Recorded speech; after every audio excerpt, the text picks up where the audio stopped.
Begin the Gemara today, Kuf Aleph Amud Aleph, right in the middle of the Amud. The first word on the line is what it says, Lidida. Gemara quotes what it said in the Mishnah, Veloi Balois. The Mishnah brought three different kinds of marriages that are unusual. One is Hamema'enes, when it was a katana that got married, her brother or her mother married her off, it's not a real marriage, and she could just refuse the marriage and leave. The other one was a Hashniya, a woman that's married, but there's a Isser Midrabanan, that she's not allowed to be married to this man. And the third example was Ha'ailanis, a woman that got married, and it turns out that the whole marriage was a mekachtos, it was all a mistake because she can't have any children. And in all these cases, the Mishnah said that the usual obligations of the husband to the wife do not apply. And one of the things the Mishnah mentioned was balois, veloi balois. What does veloi balois mean? She brings into the marriage garments, and the husband wears them, and it gets worn out. So the leftover garments, he doesn't have to return to her after she gets divorced, after she leaves. He doesn't have to return this to her. That's the title of Veloi Balois. I think when I read yesterday the Mishnah, I mistakenly said that Veloi Balois means garments that he gave her, that she wore. But that's not what it means. Veloi Balois means garments that she brought into the marriage and he's wearing them. So when he sends her away, or when he divorces her, he doesn't have to give her back the leftover garments. Rav Huna bar Chiya says to Rav Kahana, Amrit lan mishmei de Shmuel. You said to us the following in the name of Shmuel regarding the Mishnah. So Lo shano, this was only taught Elo nichse meluk, when the wife brings into the marriage garments that are nichse meluk. Aval nichse tzeim barzel isla. But the nichse tzeim barzel that she brings into the marriage, so that he will have to return to her. So let me remind you again, what's the difference between nichse melug and nichse tzeim barzel? We had it many times earlier in the Masechta. Nichse melug is any properties or any possessions that she brings into the marriage that are not written into the Kesubos. And the halacha with nichse melug is that the husband has the rights just to use any fruits that grow in a field, or for that matter, any benefits that come out from the item that she brings into the marriage, but not the principle itself. That belongs to her. That's nichse melug. Now, when he divorces her, so he has to return to her these properties or these items. Nichse tzeim barzel is different. Nichse tzeim barzel are properties or items that she brings into the marriage, and it's written into the Kesubos that he takes responsibility. The value that it has today, I will return it to you as is when I divorce you. He can use them. He can do whatever he wants with it during the time that they're married. But it's tzeim barzel. Tzeim barzel literally means iron sheep, meaning that it's whatever status it has today remains, because he takes responsibility to return this to her when he divorces her. So again, what he's saying over in the name of Shmuel is she brings in garments into the marriage. Now there are those garments that she brought in that are nichse melug, that the husband only has the right to use the fruits of it, so to speak. And so those garments, that he wore them and it gets worn out, so the Mishnah says he does not have to return it to her. Avol nichse tzeim barzel, but the garments that she brought into the marriage that are tzeim barzel, that he takes responsibility to return it to her as is, that is isla. That he will have to return to her, even in these cases of our Mishnah when we're speaking about the unusual marriages.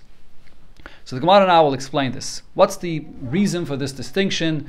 In which case does this distinction apply? Because again, we have three different scenarios in the Mishnah: Mima'enes, Shniya, and Ailanis. Regarding which one of these three marriages does this distinction of Shmuel apply? Havi, but Rav Papa asked the question, regarding which of the women mentioned in the Mishnah does this apply? If you're going to say it applies to this katana that gets married, and now she refuses the marriage and she leaves, and we're saying that it'll depend if the garments she brought into the marriage were nichse melug or nichse tzeim barzel, whether he has to return it to her or not. So the Gemara says, why should it make any difference? If these garments that she's wearing that belong to her and they're worn out and they're still here, they're still available to give back. So either way, whatever the status of these garments are, whether she brought it in as nichse melug, whether she brought it in as nichse tzeim barzel, why should it make any difference? She brought it in, and if she leaves, she should take it along with her. Why not? Well, she did anything wrong that we should take this away from her? It belongs to her. She should take it with her when she leaves the marriage. If they're not here anymore, in other words, the husband wore them, he wore them out, and they're gone, or they have no value anymore. So then, if so, either way, whether it's nichse tzeim barzel or nichse melug, either way, she should not be Either way, she should not be getting anything over here after it's all worn out. Why shouldn't she get anything? So Rashi explains the reason is because the husband can say that when I use them, she was married to me, I had the right to use them, and I used them up, and therefore there's no problem. That's with Nichset Sein Barzel. Nichset Sein Barzel, the husband has the right to use them, and therefore I had the reshus to use them. Right, and then I only obligated myself to return to her the value of the nichlet sein barzel that I use if I divorce her. Not if she leaves on me, not if she refuses the marriage and just leaves. And the same thing also with nichse milug. He also only has to return it to her if he divorces her, but not if she just walks out from the marriage. So the point is, if they're not here anymore, if they're not available for her to take, so the husband will not be obligated to pay her for this after he used it up. He used it up at a shus, and he never divorced her. She just walked out. So she shouldn't take anything. Ella, so the Mishnah tries. How about the next scenario that's said in the Mishnah? The case of an islandess. He married her, and he thought she could have children, and it turns out she can't, and therefore the whole entire marriage was a mistake. And therefore the marriage is just null and void. So again, the question is, if these garments she brought into the marriage, whether it's nichset sein barzel, whether it's nichse milug, they're still here available for her to take, shakla. Either way, she should be taking these garments back for herself. It belongs to her. Why should we make any distinction what she can take and what not? And if these garments were used by the husband and now they're not here anymore, they're gone, they're used up. So if so, the question is, if you want to make a distinction between nichset sein barzel or nichse milug, which the husband will owe her, which one he would have to return to her, says the Gemara, the distinction should be the opposite than what Shmuel said. The distinction should be as follows. Nichse milog, when it comes to the nichse milog, the bereshus sa kaimi, so these are the garments that she brings into the marriage, which the principle, the garments itself, belong to her. Right? And he only has the rights to take paytis of it. But the garments itself really belong to her. And what that really means is that, and we'll see soon the Gemara will discuss this, but the Gemara really is basically saying here right now that the husband doesn't even have the right to wear these garments. Because when he's wearing these garments, he's going to wear out the principle of these garments. You mind opening the door for him? The husband's going to wear out the principle of these garments.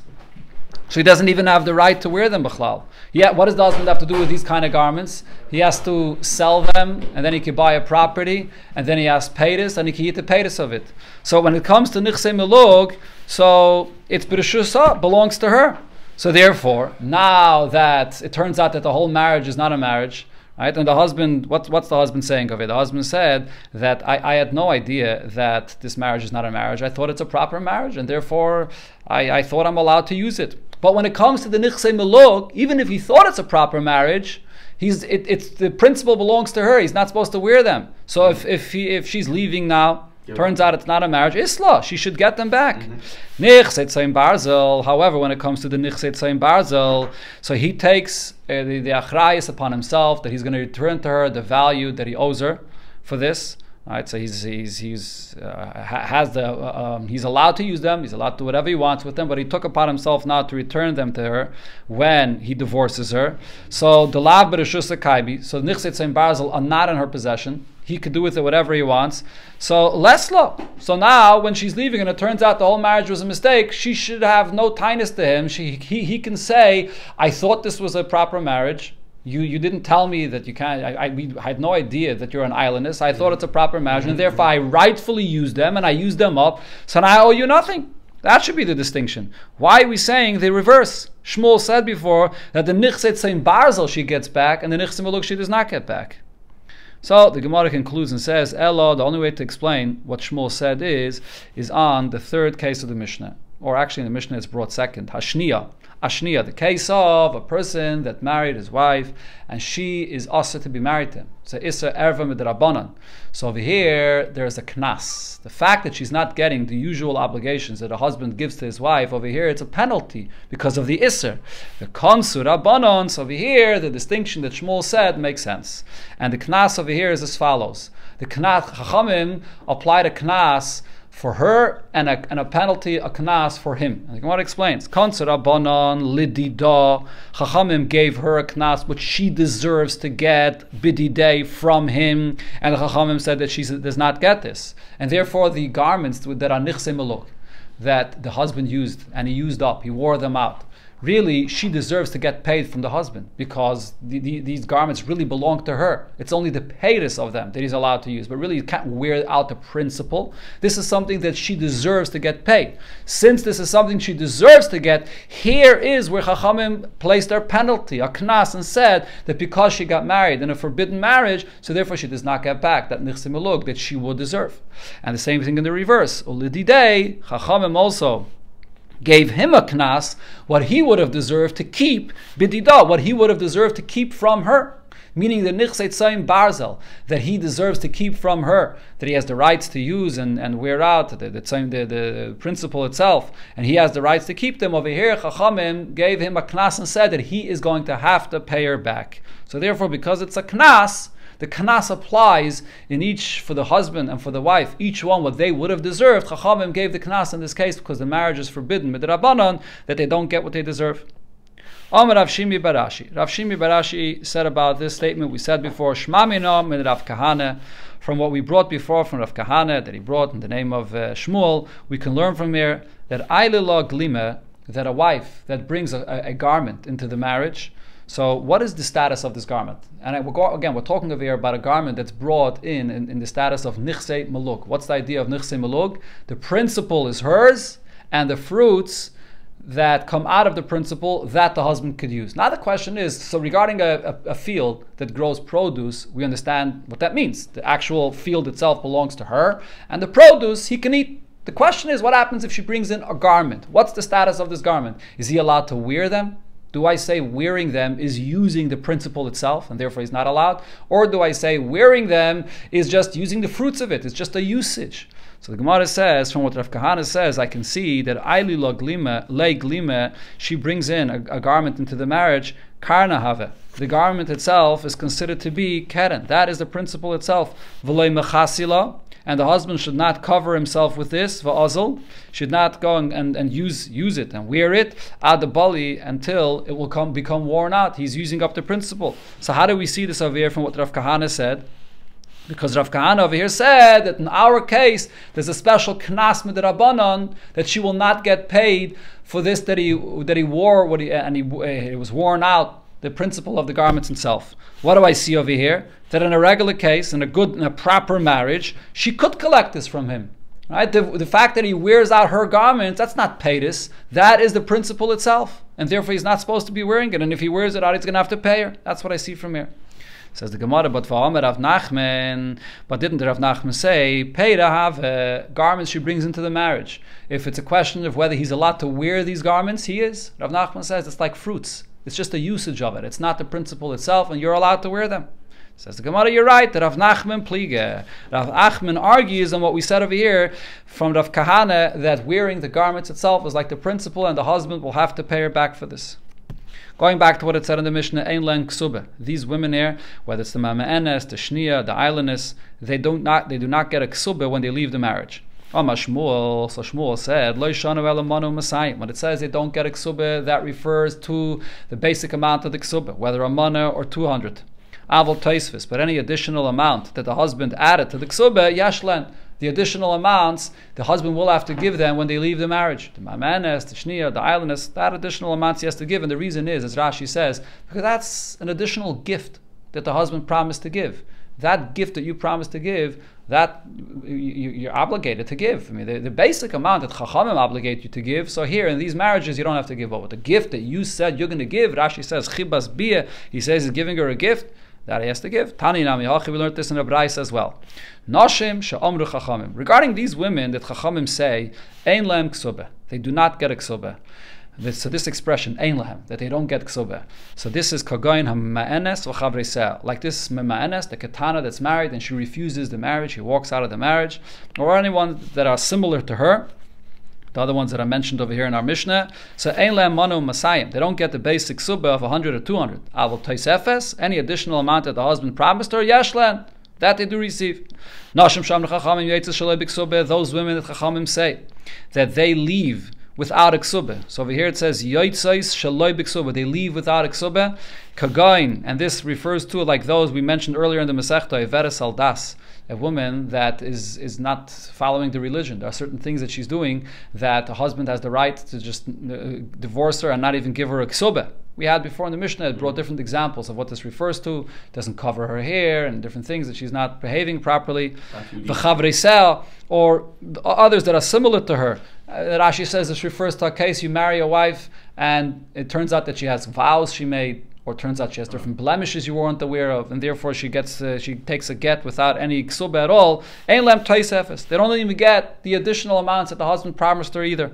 And for kol shekei monem masayim, definitely the basic amount of the kesubos they don't get.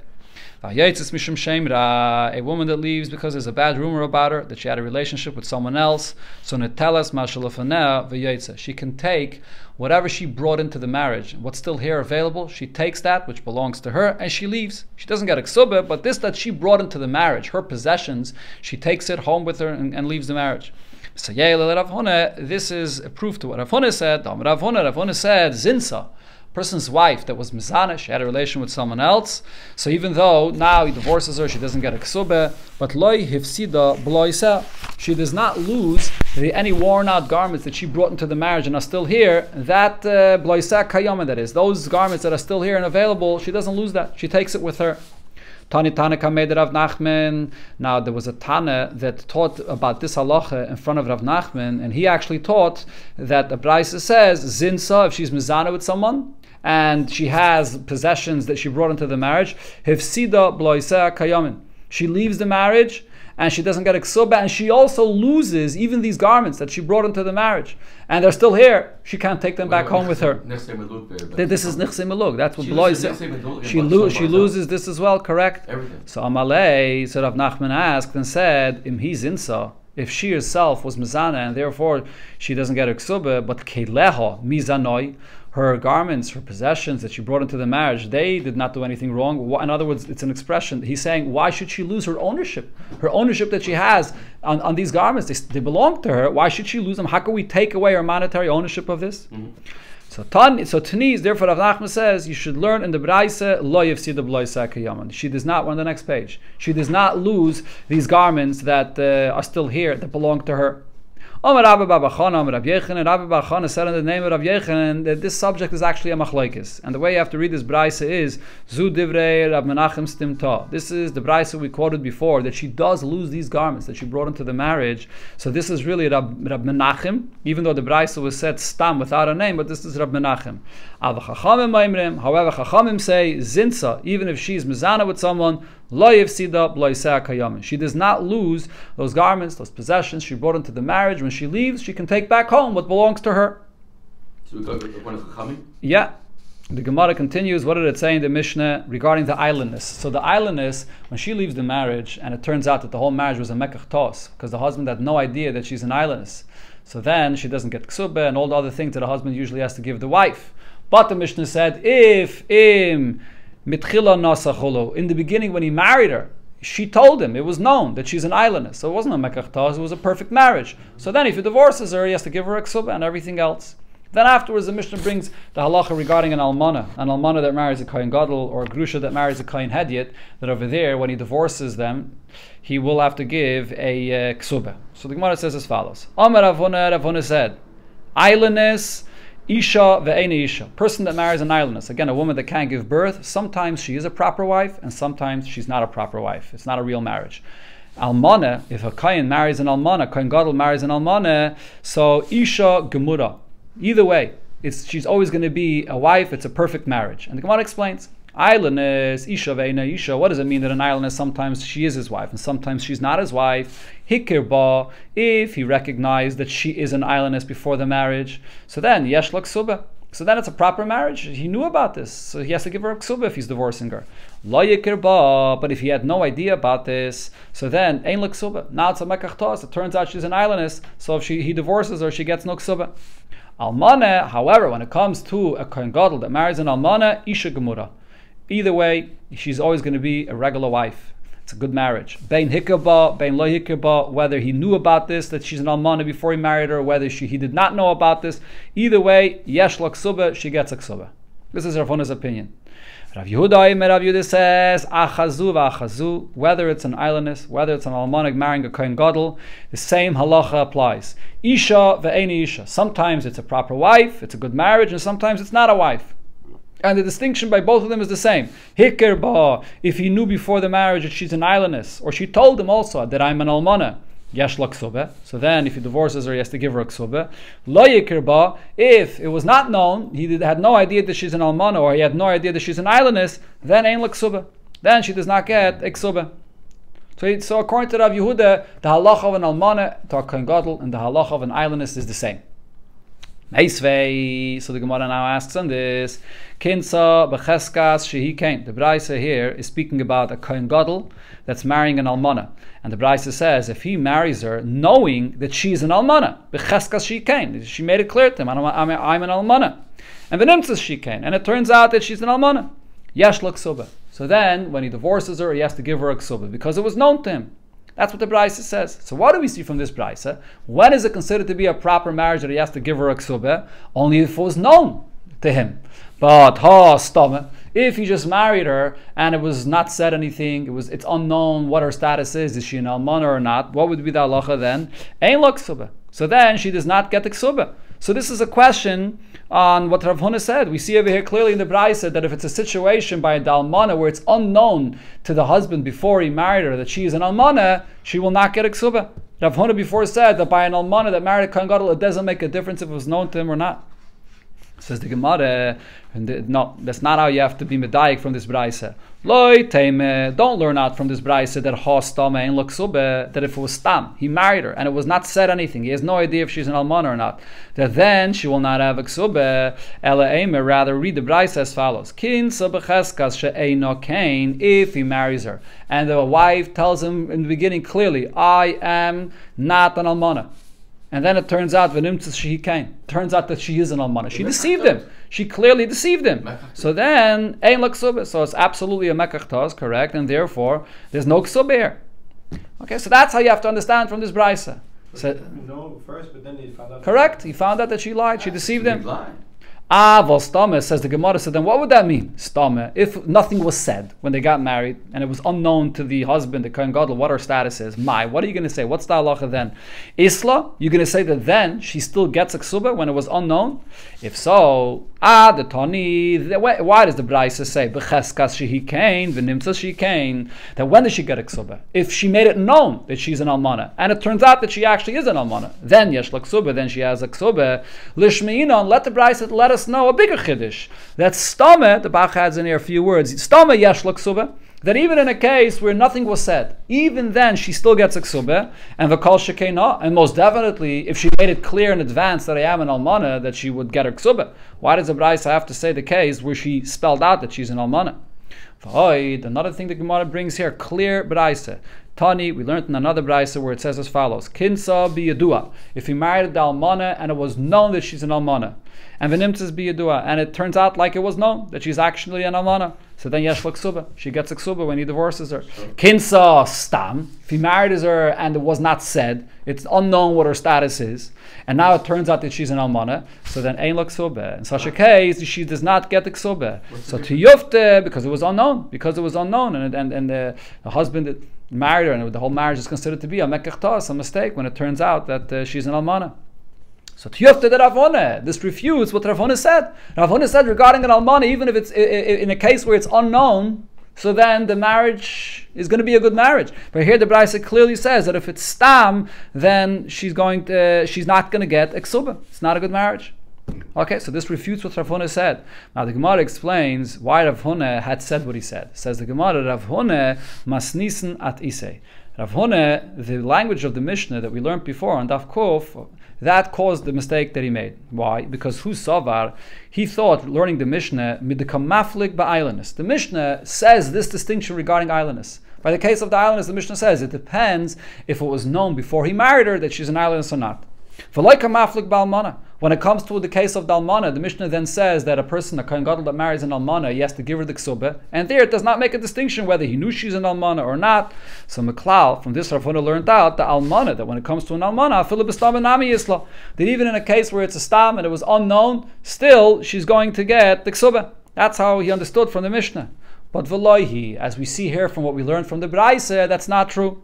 Ki katani l'almane, when it says in the Mishnah the halacha of the almane that she gets the ksube, aplukte the islandess koi. It's relying on the distinction that it already made before regarding the islandess, that only if it was known before that she's an islandess does she get a ksube. If it was unknown before that she was an islandess, then she does not get the ksube. And the same distinction applies regarding the almana as well. A kohen gadol that marries an almana and he had no idea she's an almana, now he finds out and he divorces her, for sure he's not going to have to give her a ksube. That's the proper way to learn our Mishnah. Hadron, Allah, Almana, Nizainis. This is the conclusion of the 11th Perek of Masechta Kesubos. We begin the 12th Perek, and we're going to learn a little bit of the Gemara. We're going to continue. The next Amud over here is a short Amud. We're going to go a little further to make up for the Yom Tov that's coming up. A person marries his wife, and he makes a deal with her that Kedei Sheyizan es Bita, that she had a daughter from a previous marriage, and he makes up with her that this daughter you're bringing into the marriage, I'm going to feed your daughter, I'm going to take care of her Chamishanim for 5 years. So Chayav L'Zayna Chamishanim, he's obligated to feed her for 5 years. What's the Chiddush of our Mishnah? Isn't that obvious? I mean, that's the deal they made up. Answer is, it's not so obvious, because the case over here is he made no kinyan. There was no Maisa Kinyan made to confirm this, and there was no shtar with proper signatures of Eidim on this. It's just something that he wrote, or by word of mouth, or he wrote it down, and this obligation takes effect. So we'll see, the Gemara will discuss this. That's the Chiddush here. Nisis la'acher. Now what happens if he divorced her? Within the 5 years, he said he's going to feed her daughter that she brought him from a previous marriage. Now he divorced her, and now she got remarried to someone else. Upaska, she gets married to a second husband, and Upaska Imai, and now she makes a deal with the second husband as well. She's a good mother. She's very concerned about her daughter, so she makes a deal with the second husband as well that he's going to feed her for 5 years. So Chayiv L'Zayna Chamishanim. So the second husband also has to feed her for 5 years. Now we basically have two husbands, the ex-husband and the present husband, that have this obligation to feed this same daughter. So now, says the Mishnah, the first husband should not come and say, if she's going to come back to me. If, in other words, if she would still be married to me, then Azayna, then I would be feeding the daughter. And no, we don't say that. This first husband is going to have to go and bring the mezainis. He promised to feed her wherever the mother is, even if she now got remarried to someone else. And v'chein, another point here the Mishnah says, Lo yaimru, both of these husbands that are obligated to feed this girl shouldn't come and say, you know what, we're going to feed her together. We don't each have to feed her fully. So they shouldn't both say, we're both going to give the percent, we're going to split and give that she have what she needs. Ella, rather what we say is, one of these husbands is going to feed her, and the other one is going to have to give her the money that he promised, the value of the mezainis. So she has to take a double.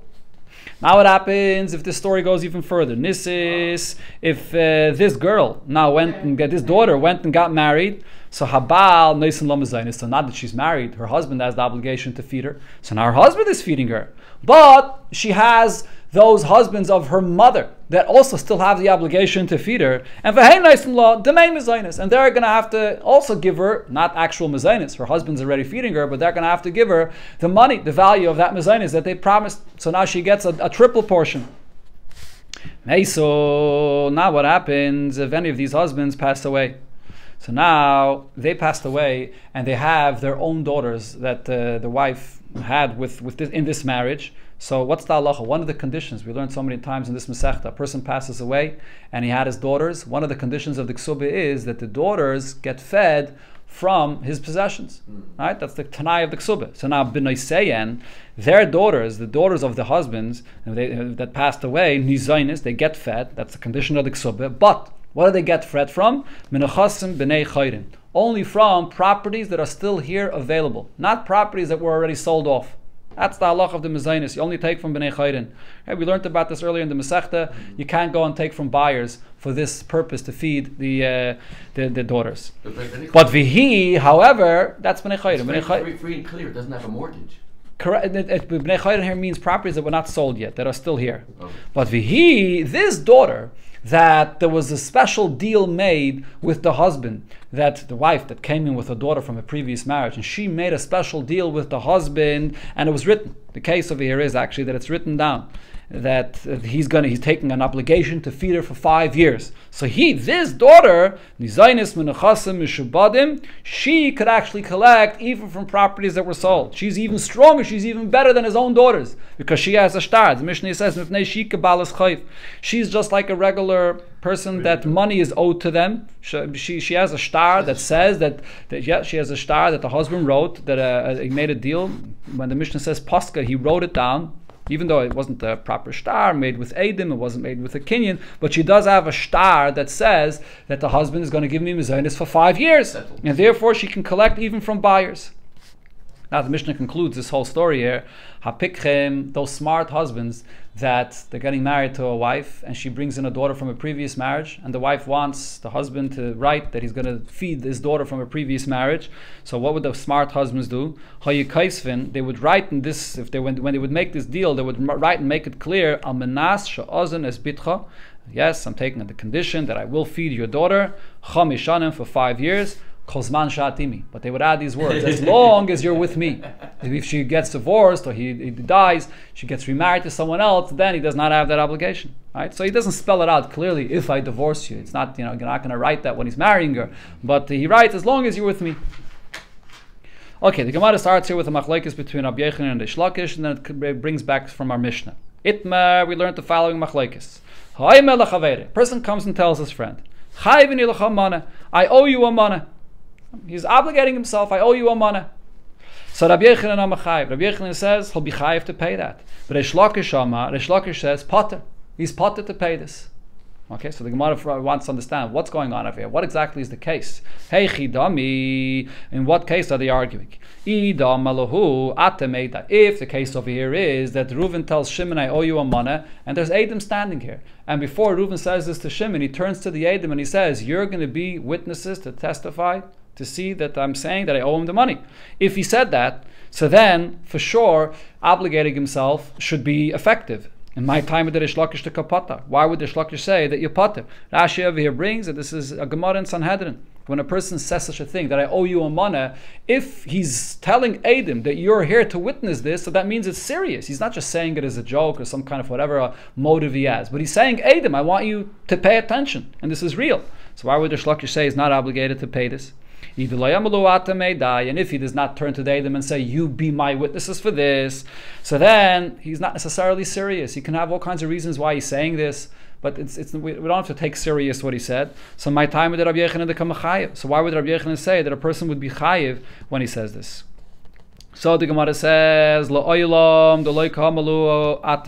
case over here that Rabbi Yochanan and Reish Lakish were arguing about is, there are other people present here, but he never turned to them and said, you be Edom, to show that he means this serious. And here, what's the case that Rabbi Yochanan and Reish Lakish are arguing about? He didn't just say it verbally. He wrote it into a shtar. He writes a document, I, Reuven, owe money to you, Shimon. That's the case what he's speaking about. And here's where you have the argument between Rabbi Yochanan and Reish Lakish. Now Rashi clarifies the reason why there's an argument over here is because he didn't sign the shtar. If he would sign it, then for sure he'd be obligated to pay that. But he just wrote it without he didn't put his signature on the shtar. There's no signatures of Edom on the shtar, for sure not. So it's not a proper shtar.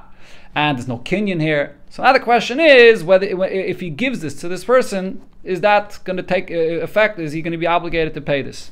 And the Gemara explains. Rabbi Yochanan says you're obligated to pay because alima milsa the shtara command amalu atamedem dami. When you write something, even if you didn't sign it, and even if you didn't turn to the Edom and say you be witnesses, and he didn't make it serious through that, but the very fact that he's writing it and giving the document to this person, that makes it serious enough. That shows you mean it, and therefore you'll be chayiv.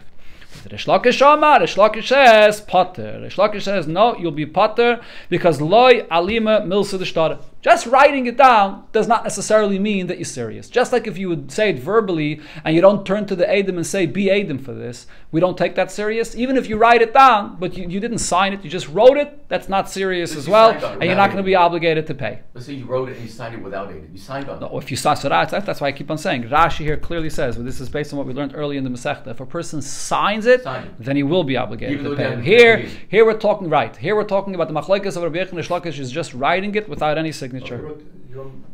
Just wrote it. By the way, there is a machlokes here between Rashi and the Rambam, so it seems. What are we really talking about here? When a person comes and says that I owe you money. From Rashi, it's mashma that what we're talking about is a person is coming and sort of admitting that, oh, I once borrowed money from you. I'm admitting that I owe money that I borrowed from you. That's what we're talking about. And the question is whether a person admits this and writes it down, even without any signatures and even without having the Eidim to pay attention, is that a serious admittal? That's according to Rashi. But according to the Rambam from other Rishonim, and some say even according to Rashi as well, we'll see the continuation of the Gemara. So it seems from the continuation of the Gemara, we're not talking about a person admitting regarding something that he says that I borrowed money and I owe this to you. Person's coming and saying right now, I'm obligating myself today to give you $100. Not because I owe you anything. And he puts it in a star, writes it down, without any signature. The question is whether that's serious, whether it takes effect or not. So here we have the Machlokes of Rabbi Yechon and Shlokish. So now the Gemara comes back to the beginning of our Mishnah. What did it say? The Mishnah said, a person marries his wife and they made a deal and he wrote for her a document that he's going to feed the daughter for 5 years. He's obligated to feed her for 5 years. My love, don't you think? What is our Mishnah speaking about? Kahai Gavna? Like the case that we're speaking about over here. What's our Mishnah talking about? Rashi explains, I said this when we learned the Mishnah. If the husband actually wrote this properly with Eidim, with a Kinyan, or he signed it, so then there's no Chiddush in this. What would the Mishnah be saying that he has to feed the daughter for 5 years? Obviously. Elamai, the Chiddush of our Mishnah is, he just wrote it on a piece of paper and gave it to his wife, even though there's no signature and there's no Eidim involved that he said Atameda, but just writing it on a piece of paper and giving it to the wife, he'll be obligated to pay that. So we see in our Mishnah over here, like what Rabbi Yechanan said. So the Gemara says, that's not the case of our Mishnah. Rather, what are we speaking about? B'shtore psikta. We're talking about a document of psikta. Psikta means what they make up between them. Documents of allotment.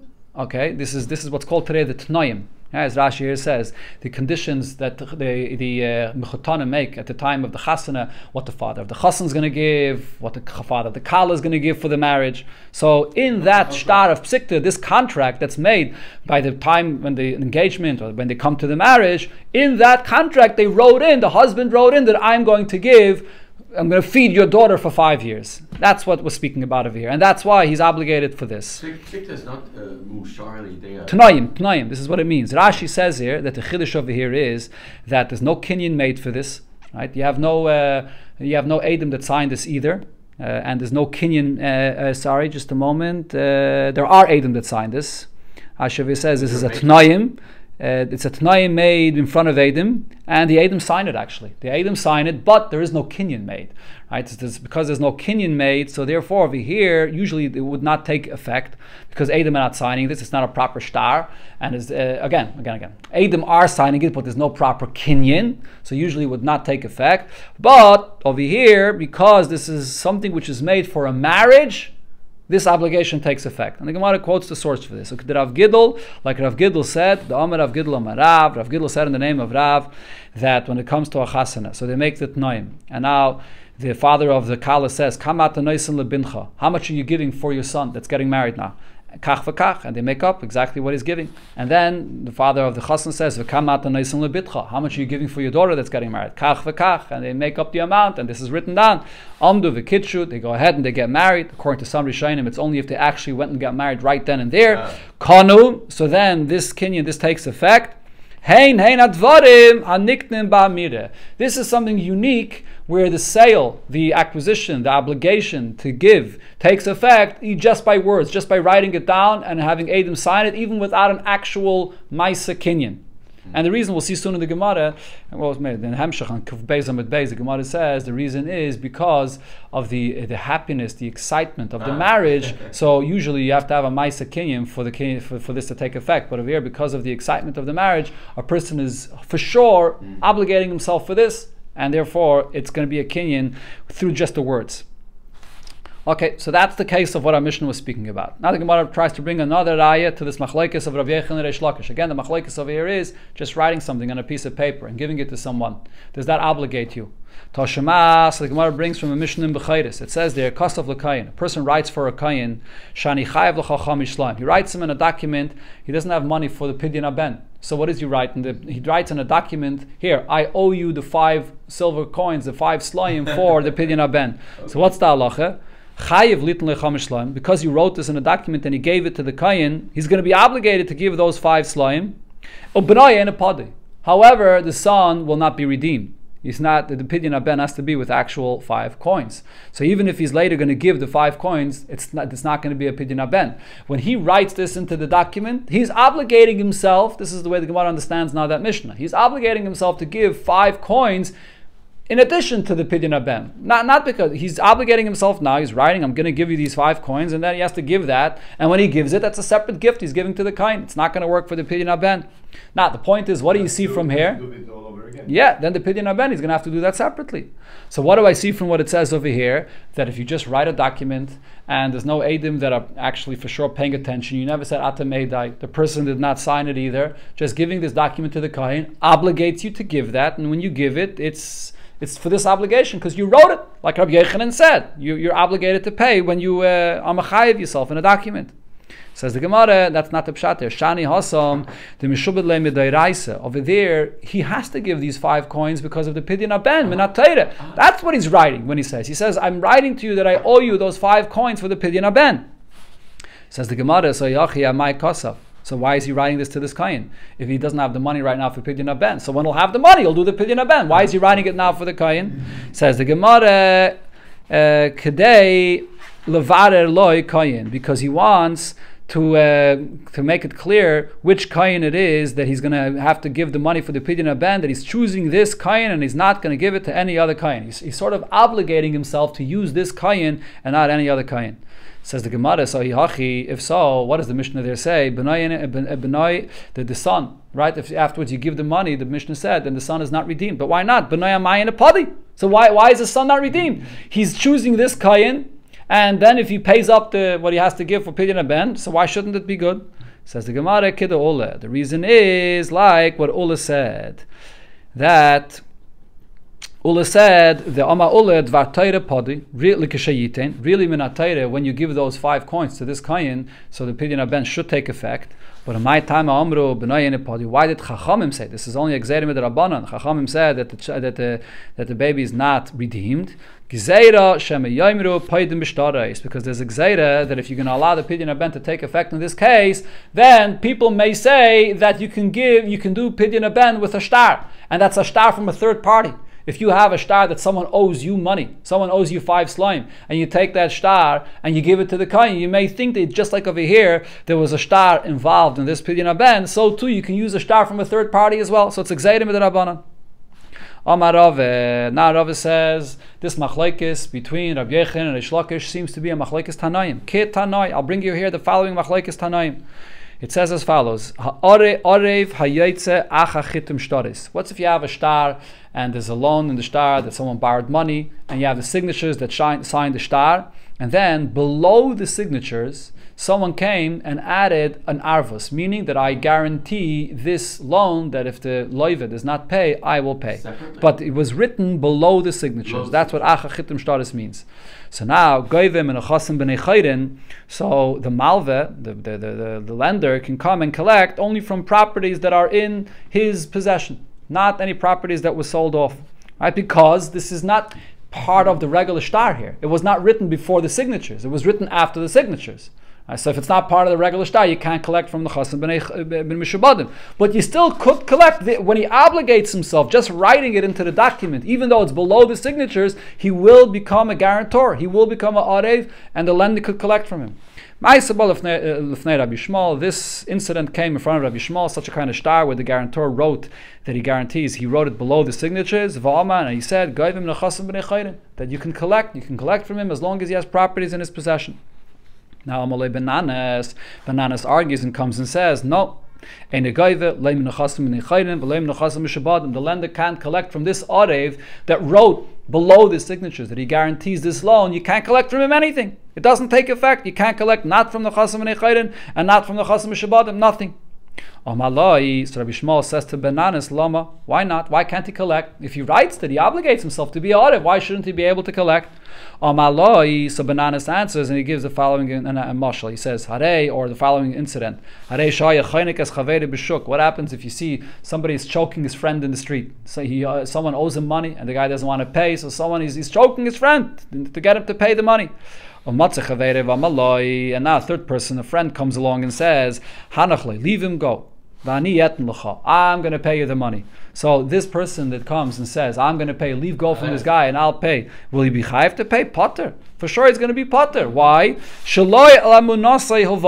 Because this is not an orev that with the trust, it wasn't on his trust that he came in advance and said that I'm going to guarantee this loan that the money was borrowed. It's just now, after the fact, when this person's life is in danger, when he was choking him and he wanted him to pay, and now he comes and says, I'm going to pay, that's too late.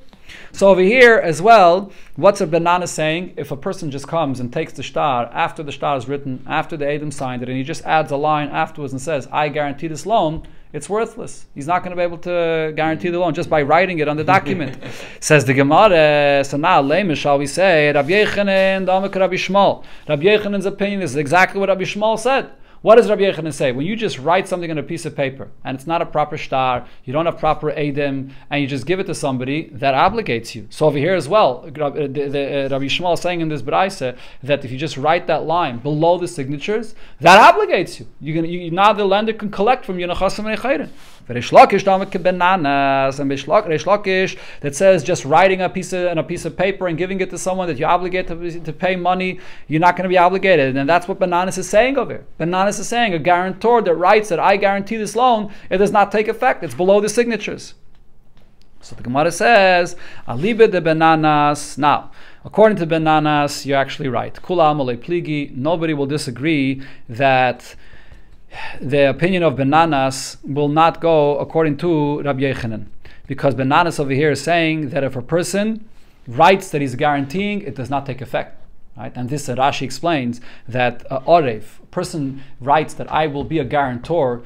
This idea of guaranteeing a loan is something that we find already in the Torah. Rashi here brings the pasuk that it says actually by Yehuda. When Yehuda said, Anoichi arvenu, I will guarantee to bring back Binyamin, and that obligated him to do so. When a person comes and guarantees a loan, minat Torah, that's something that could take effect. So therefore, if Benana says regarding guaranteeing a loan, that when you write it in a document, below the signatures, it does not take effect, for sure he disagrees. For sure, Rabbi Yechanan's opinion can't go with him that if you just stop writing that I'm going to give money to somebody or that I owe money to somebody, for sure that's not going to take effect. So according to Bananas, this is taka true that it must be only according to the Shlakish's opinion, not according to Rabbi Yechanan. However, I'm going to conclude over here with this point. The Gemara continues in the next Amud and says, Ki pligi, the argument of Rabbi Yechanan and the Shlakish is aliba de Rabbi Shmuel, is according to Rabbi Shmuel. What did Rabbi Shmuel say? Rabbi Shmuel says a guarantor that writes it below the signatures, it does take effect. Just by writing it without signing. Without signing it, it does take effect. So now, according to Rabbi Shmuel, here's where the argument is.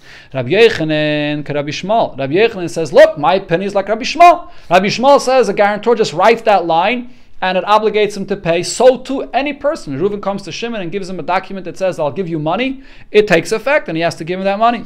But Reish Lakish, and Reish Lakish will say, no, you can't say this according to Rabbi Shmuel. At kan lekam Rabbi Shmuel Hasam. When did Rabbi Shmuel say this over there? El d'shayich le lishibude da'iraisa. Because over there, guaranteeing to pay a loan is something that minat Torah you become obligated to pay. We find that the Torah says that a guarantor has that obligation. So over there, when you guarantee a loan, if you write it into a document, even below the signatures, you'll have to pay. But over here, over here, you're just writing, just going ahead and writing on a document that I will give you money with no proper aid, with no proper kinyan, with no proper anything. So then that will not obligate you. So therefore, the argument between Rabbi Yechanan and Reish Lakish is according to Rabbi Shmuel, whether we could compare this to this guarantor that writes it below the signatures. Okay.